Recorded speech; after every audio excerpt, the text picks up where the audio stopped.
Good afternoon and welcome to our TV show featuring documentaries revealing the realities behind myths using research and scholarship. I'm your host, Ergün Kırlıkovalı, and I will be with you every Sunday at 4 p.m. Eastern Standard Time. You're welcome to send me your feedback at mythsandrealities.com. We have seen in episode 39 how weak the Armenian case is on both the legal and the history fronts, the two fronts that really count. We can understand now why Armenians never dared to sue Turkey in international forums in the past 100+ years, and never invited Turkish scholars to academic panels they organize so frequently. So how do Armenian diaspora make up for these serious weaknesses then? The answer is they resort to public relations, perception cultivation, political resolutions, media frenzy, pseudo-scholarship, and more. And while they do all those things, they rely on the deep-seated Western prejudice against Turks and Muslims, as well as Christian solidarity with Christian Armenians, implementing those propaganda and hype projects. I now would like to share with you, as I promised last week, the questions of an 8th grader in California and my answers within the scope of a school project. Turkish-American youth can learn from this experience as the exchange is revealing, insightful and educational. I partially quote that exchange. Hi, my name is LB. I'm an 8th grade student at a junior high in Bakersfield, California. This is my 4th year competing in the National History Day project. For more information on the project, you can check it out at nhd.org.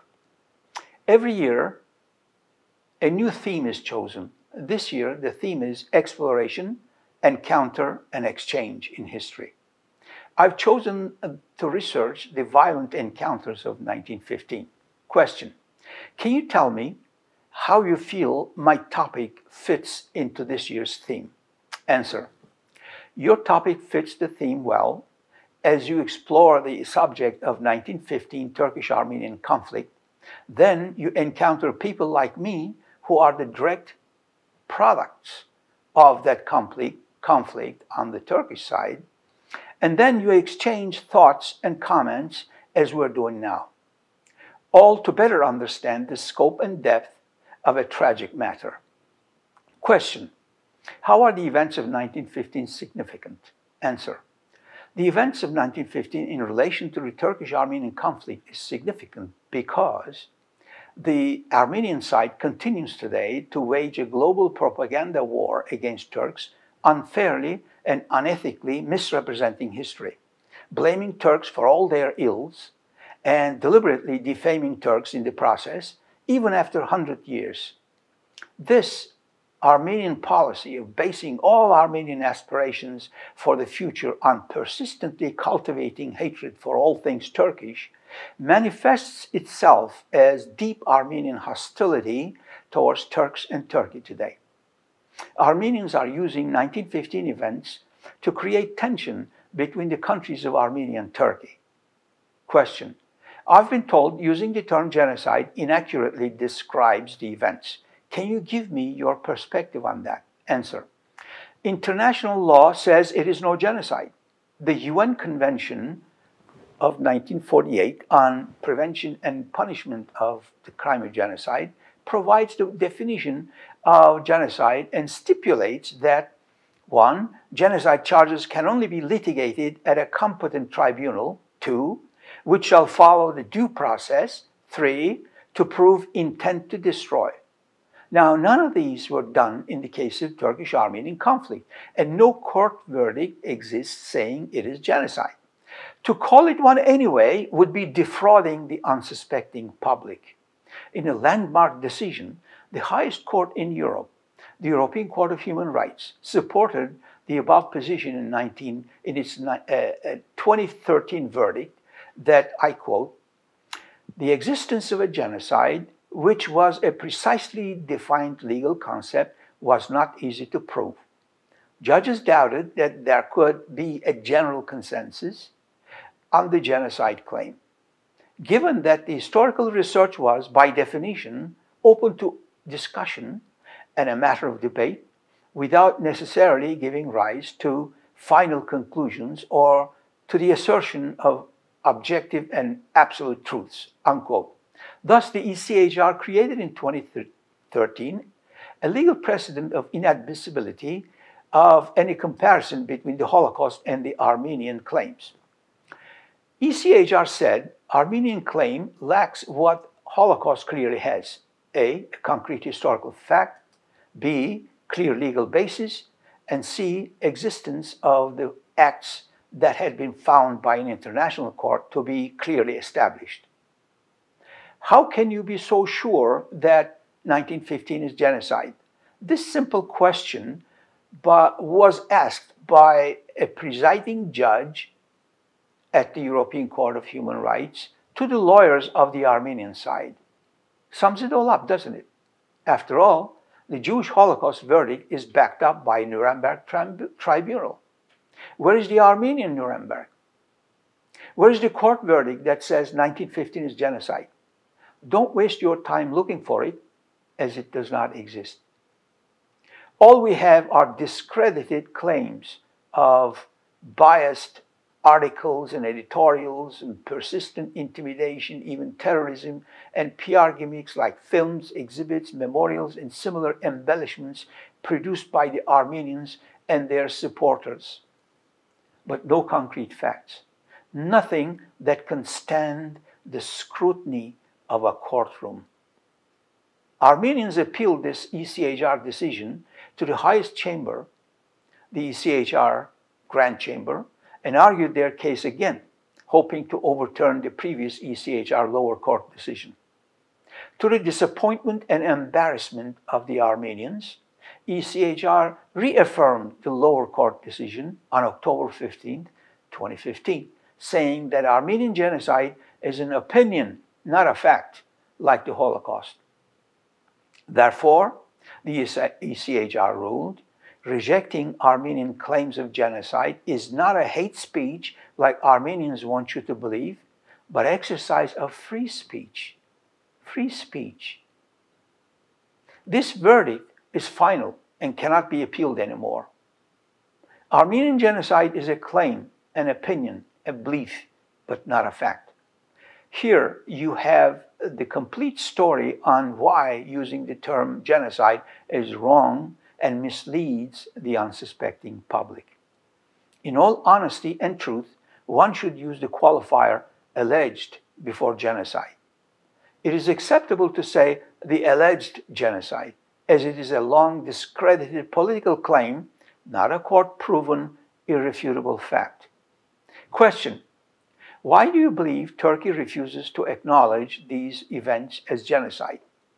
Do you feel it is important for the nation to do so? Answer: Turkey refuses to acknowledge the events of genocide, the events as genocide, because when all the historical facts are honestly analyzed, they simply do not add up to a genocide. Why would anyone accept an obviously false interpretation as irrefutable truth? What good is it to anyone to label an event genocide when it's absolutely not? Would you accept it if someone screamed in your face that your father is a murderer when you know that he is not? What would you do? You would try to show that your father is not murderer, right? That is what I'm doing here. It is important for nations to seek and spread the truth and not yield to Armenian propaganda, hearsay, forgeries, misrepresentations, and intimidation. Turkey has publicly proposed to Armenia, first in 2005, through its political leader, and then again many times since then, to establish a joint commission of historians to study all available archives. Armenia, curiously, always runs away from scholarly exploration as they rely on their propaganda. While Turkey opened its archives since 1980s and more than 100 countries sent their scholars to research Turkish archives, Armenians kept their archives closed to all scholars except those who already accept the Armenian claim. Question: what do you believe were the most important factors to what has been described as the Armenian Genocide are? Answer: the most important factors were ignoring Armenian complicity and responsibility in the Turkish-Armenian conflict, like Armenian revolts from 1862 to 1922, Armenian terrorism from 1871 to 1922, Armenian treason from 1877 to 1922, Armenian territorial demands from 1828 to 1922, and the resulting Muslim, mostly Turkish, victims of Armenian cruelty, 518,000 between 1914 and 1918. When one leaves half the story out and distorts, exaggerates, and misrepresents the other half, then the erroneous and fraudulent picture of a genocide may appear. Please note, Turks are not saying terrible events did not happen or that the Armenians did not suffer. No, we're not saying that. What Turks are saying is terrible events happened, both Armenians and Turks suffered, and Armenians were to blame for starting most of those events, and Turks only responded and reacted to protect their homeland. Question: can you tell me what you know about the current relations between Turkey and Armenia today? Answer: Turkey was one of the first countries to recognize Armenia's independence from the Soviet Union in 1991. The diplomatic relations were suspended by Turkey in protest of Armenia's 1993 military invasion of Karabakh, part of the sovereign nation of neighboring Azerbaijan. The Azerbaijanis are ethnic kin of the Turks. Almost 1 million Azerbaijanis were forced out of their homes into exile at gunpoint by Armenia in a terrible act of ethnic cleansing. Armenian intention was to force all non-Armenians out of Karabakh so that the remaining Armenians would constitute a majority. The UN condemned Armenia several times in strongly worded resolutions, but Armenia ignored all of them. Turkey told Armenia many times that Armenia has to end their military occupation of Azerbaijan and allow Azerbaijanis expelled at gunpoint to go back to their homes. Only then would Turkey open the borders with Armenia, without which Armenia remains a poverty-stricken, corrupt, violent, and aggressive country with failing standards of democracy. Armenia continues to enshrine in its constitution a reference to Western Armenia, by which they mean eastern parts of sovereign neighbor of Turkey. Here we go again. This act is seen as hostile and unneighborly by Turkey. Repeated demands by Turkey to have Armenia remove this hostile reference from their constitution fell on deaf ears in Armenia. Armenia's position is strange. On one hand, they desperately need Turkey to escape the isolation and poverty, but on the other, Armenia insists on maintaining their hostility and aggression. It is clearly a self-defeating policy for Armenia. Question: how significant is the diaspora, Armenian diaspora? Answer: very important, so much so that the rich diaspora leads poor Armenia in all respects. Let's define the three important elements of Armenian community worldwide. 1. The Armenian citizens of the Republic of Armenia. They believe in genocide but are ready to start amicable relations with Turks. More than 100,000 Armenians entered Turkey illegally and found employment and happiness in Turkey for more than a decade. 2. Turkish Armenian citizens of the Republic of Turkey. They number about 70,000 today and they are well integrated and happy citizens of Turkey, and most of them are prosperous, and some of them provide a living for Armenia's Armenians by employing them. They believe bad things happened and Armenians suffered a lot, but they are fair enough to conclude that suffering was not limited to Armenians only, and that Armenians were no innocent angels during those events. So, they do not call it genocide, and Turks can discuss with them the events of 1915 without calling each other names or laying the full blame on each other. 3. The diaspora. This group is mostly led by Armenians born outside of Armenia and Turkey, who systematically cultivate hatred for all things Turkish. Question: how much research have you done on the Armenian side of the equation? Answer: I have read most of the books written by both sides in the past 30 years or so. I still have those books at my home library. I have attended many university panels arranged by non-Armenians, community discussions, radio and TV talk shows. I have been insulted, called names, slandered, threatened, and intimidated by Armenians in America just because I disagree with them. Question: I'm wondering how the distinct differences in stories are reconciled. I've heard many stories from Armenian survivors. I'm wondering if you feel they're outright lying. Answer: they're not lying, but they're doing one or more of the following, which is just as bad. They're spreading hearsay as irrefutable facts.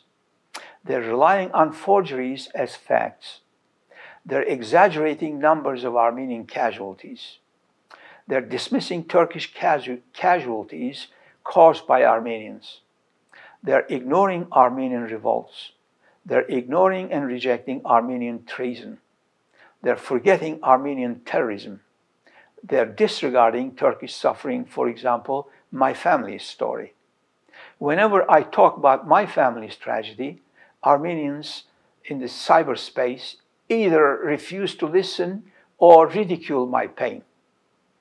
They will play to the emotions of the public with statements like, there were more than 1 million Armenians in Turkey, where are they now? Implying they're all killed. Well-meaning but ill-informed people would nod in sympathy. Whereas 500,000 Armenians were moved to Syria with Tereset, temporary settlement in 1915. Another 400,000 went to Armenia. Some 100,000 went to France, the US, and other Western countries, and other places. And about 300,000 remained loyal to the Ottoman Empire and stayed in the country. Only about 54,000 Armenians were, according to a study by Turkish Historical Society, unaccounted for in the big picture. Of those, about 8,400 were killed by bullets, the balance by epidemic, starvation, or other wartime conditions. These are all on reports and archives.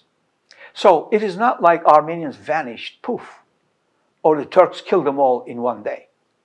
We all know where they went.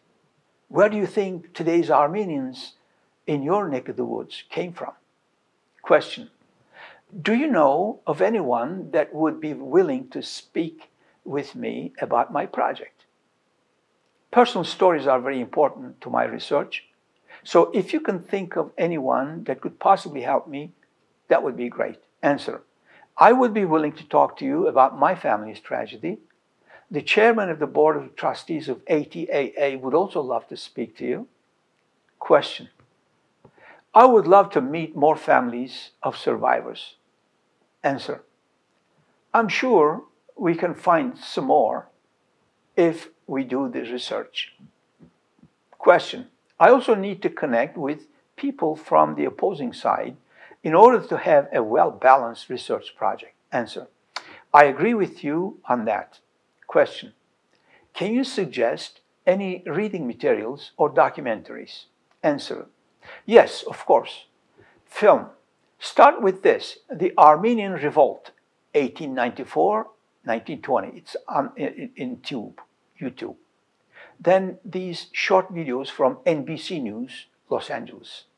Armenian Terrorists at Work, Part 1, Part 2, Part 3, Part 4. They're all on YouTube. This is the most useful.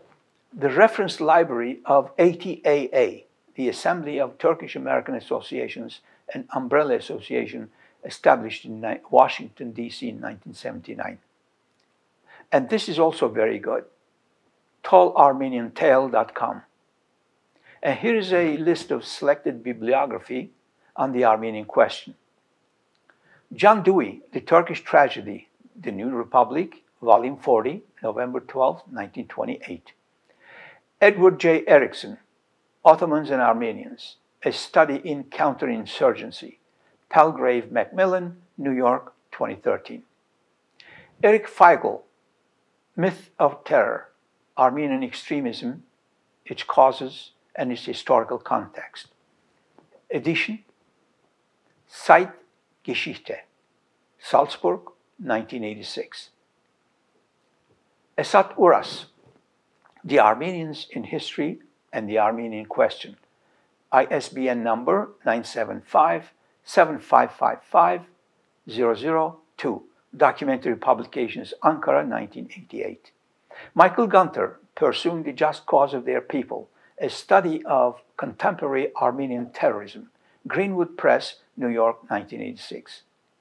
Kamran Gürün, The Armenian File, The Myth of Innocence Exposed, Rustem, Nicosia, 2001. Erdal İlter, Armenian and Russian Oppressions, 1914-1916, Köksav, Ankara, 1999. Ernest Jack, The Rising Crescent, Turkey Yesterday, Today and Tomorrow, Farrar and Reinhardt, New York, 1944. William Langer, The Diplomacy of Imperialism, 1890-1902. Alfred N. Knopf, New York, 1972. Bernard Lewis, The Emergence of Modern Turkey, Oxford University Press, London, 1968. Gunther Louis, The Armenian Massacres in Ottoman Turkey, A Disputed Genocide, the University of Utah Press, 2005.